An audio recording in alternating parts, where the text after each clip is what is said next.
Welcome to today's conversation around the Global Health Catalyst. And this specifically is about the Young Catalyst. And with me is Miss Dhalia Bumbaca. Dhalia, welcome to this conversation. Thank you. I'm glad to be here. For the purpose of everyone watching us, could you tell us a little bit about yourself, like who you are and what you do? Yeah, absolutely. So I'm actually a transplant to the United States. I'm originally from Toronto, Canada. But before me, my parents are immigrants from Italy. And so clearly my family doesn't like to stay in one spot. But because of that, coming to the United States, I really viewed myself as a global citizen, which I think is one of the things that drew me to the Young Global Health Catalysts program. But today, the work that I do is largely centered around food. And so about 3 years ago, I launched my own nonprofit organization called Well-Fed Community, which was really a social enterprise that I co-founded with a couple other women, geared around um,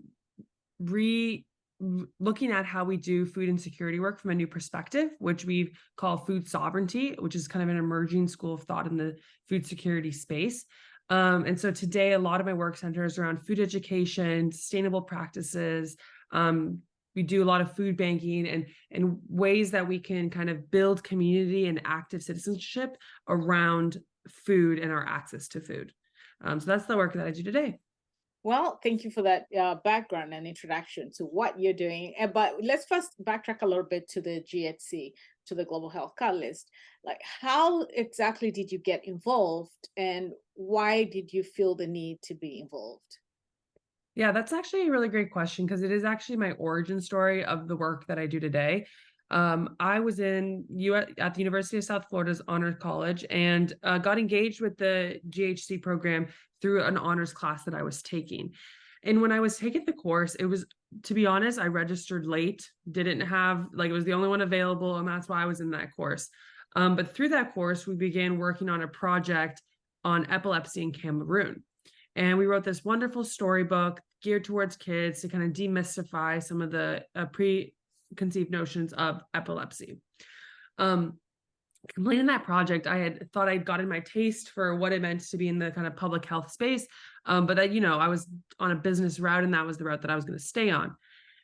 Because of people like Dr. Asana and Dr. Davidson, my honors college professor, who really pushed me to understand what public health was, I attended the Harvard conference, the Global Health Catalyst conference, to present on the storybook that we'd created, and fell in love with the field of public health. Like, after being there and seeing all those people in that room, passionate about medicine, but and I mean, some people were passionate about medicine in the traditional way, but most people, they were passionate about medicine in a way of community organizing and dissemination, and that really spoke to kind of my goals and values as an individual of really being engaged in my community. And so from that point onward, my kind of perspective shifted, and I started seeking out more and more opportunities in public health, and realized that, well, I had this degree in business, and then I was already in the midst of, pursuing my master's in finance by the time I really was engaged, that public health was the space that I wanted to be working in. And so even upon graduating from the university and concluding that coursework, I stayed with the Global Health Catalyst program to see that book through publication. And that was really formative for me because a university might have these really great opportunities to work on projects like this, but it's through engagement in programs like the GHC that you recognize like staying power, like seeing a project to fruition, and not just based on, oh, well, that was a spring semester project and now I'm done. And so, yeah, it gave me an understanding of public health, and I took that and now work in the space that I find most relevant to my skill set, which is food, based on my own family story and whatnot, but it's still public health, right? It's great to just hear how this whole program like entrusted you with the some of the skills that really and equipped you with skills to pursue your dreams in public health of sorts in different ways. But what are some of the key lessons from your participation in the GHC that you could, or key takeaways from this program that stood out for you really? I think that, well, okay, so the first thing that comes to mind really is an experience I had at that first conference. And so one of the most beautiful presentations I saw, or what to me, was hearing, I think it was a bunch of it was a panel of doctors, and their call, and a lot of the conference focused on like the acceptance of Western medicines. And so, like, with the epilepsy project, that it's not demystifying that it was like a curse, or that you got it from certain ways that weren't true, versus like, this is how you actually get it. Oh, and by the way, it's treatable with this medicine. Yeah. And so a lot of the conference focused on promoting Western medicine in that way, as a solution to a lot of the epidemics that were going on in Africa. But this one panel was a bunch of doctors, from what I remember, and they were actually talking about the importance that while we embrace these Western medicines, we need to remain true to like valuable traditional knowledge, right? And so that balance of, where can food or herbal remedies or just traditional practices still play a role in medicine in Africa, and to remember that we don't have to replace everything, right? It's about blending these spaces. Right. And that really spoke to me. I thought that was a beautiful presentation. And as someone who had I was very sick as a child, and they weren't able to diagnose what I had, and went through a lot of Western medicine treatments, and that they weren't successful for me, and actually put me in a worse state of health.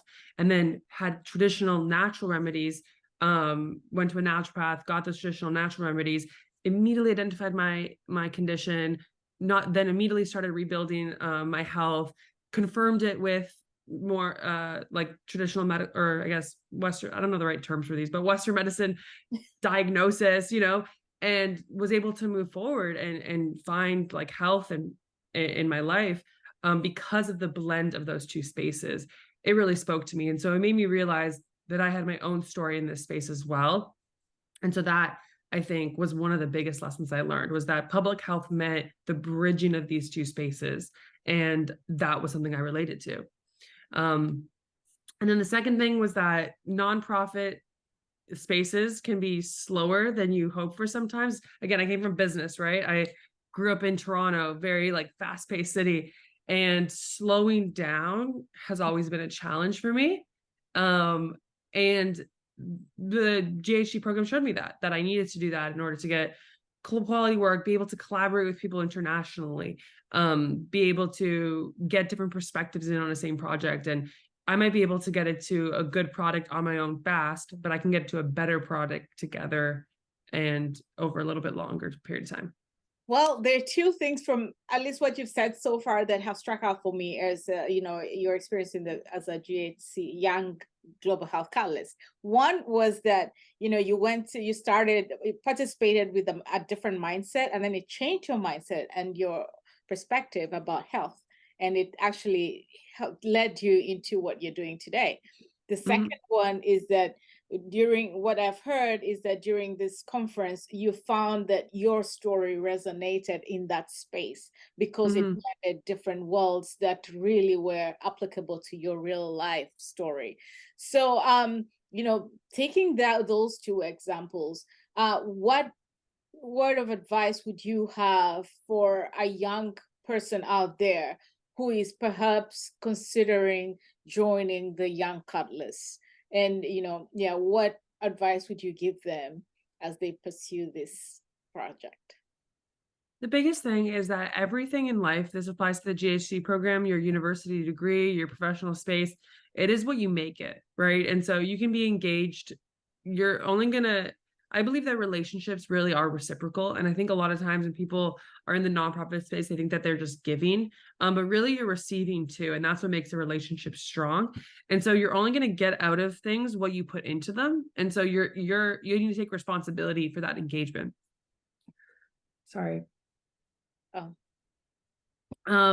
So that's my number one thing, is like, make it what you want it to be. And then you're going to really reap the rewards of it, and then also really develop yourself in that way.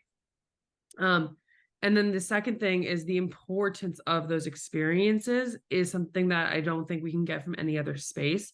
You might want to be, an epidemiologist, or I don't know, you might want to go into just be a doctor or whatever it is.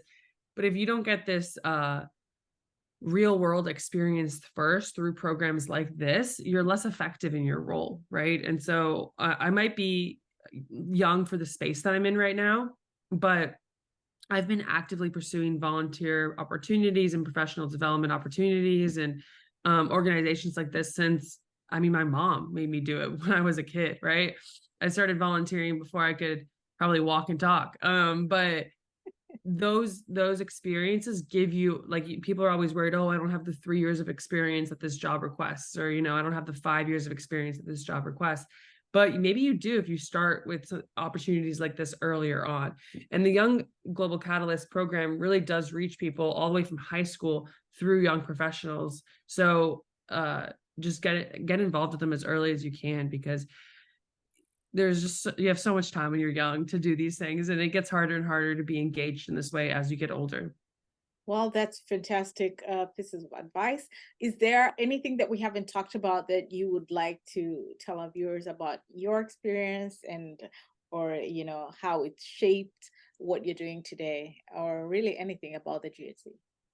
One thing comes to mind, and that's that although it's this idea of global in front of the Health Catalyst program, and I think for someone like myself who grew up very global and we really wanted to go down a truly global path in my future, right? Like do aid in other countries and utilize my knowledge of other languages, and uh sticking in Tampa, Florida almost made me feel like I had lost that, right? That I wasn't doing global health anymore. I was just doing health, like community health, and that was not, like, I hadn't achieved the thing I've set out for.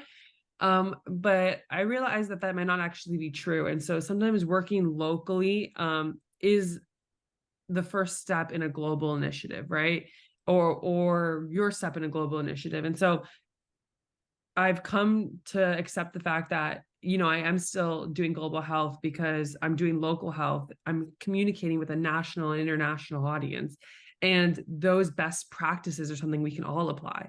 And then those skills that I'm developing one day can still be transferred, maybe, or, act as a basis to do global work. But it's not to get in this mindset that if you're not doing something in another country, it's not global. And sometimes it might be better to learn it here first, because if you can't do it at home, like, why try to even do it anywhere else, right? That's fantastic. And then one question that, as a person who is into communication, healthcare communication, like what I'm doing right now, what is the best way? I'm interested in, getting your perspective on the best and most effective way of reaching the young people and to get them involved.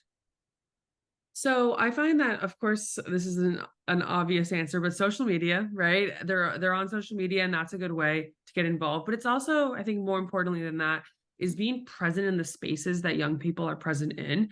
So I think we focus a lot on social media and digital connection, but something that's effective in our programs is we're mobile in everything we do. We have an office, obviously, but we're never really asking people to come to us for programming. We're going to them for programming. And so by being present in the spaces that they're in, you see them, right? They see you. And then you might use that as a draw to say, now, okay, but for this program, I need you to be in my space because I need a, commercial kitchen. So I'm going to ask you to now follow me back this way, and we're going to do it over here. But it starts first by being where they are at, and not just, sitting at your table and saying, oh, but of course they want to come to me, right? I have all these resources. I have all these things. I have all this great, like, I'm so well-intentioned, right? They're not going to come to you if they don't see you. And so make sure that you're in your community, or whatever that means, right? So on those like in the digital space, maybe it's on those webinars, right? At those virtual conferences, on the Reddit, what are those called? Forums, or whatever it is, right? Yeah, thank you. Thank you so much.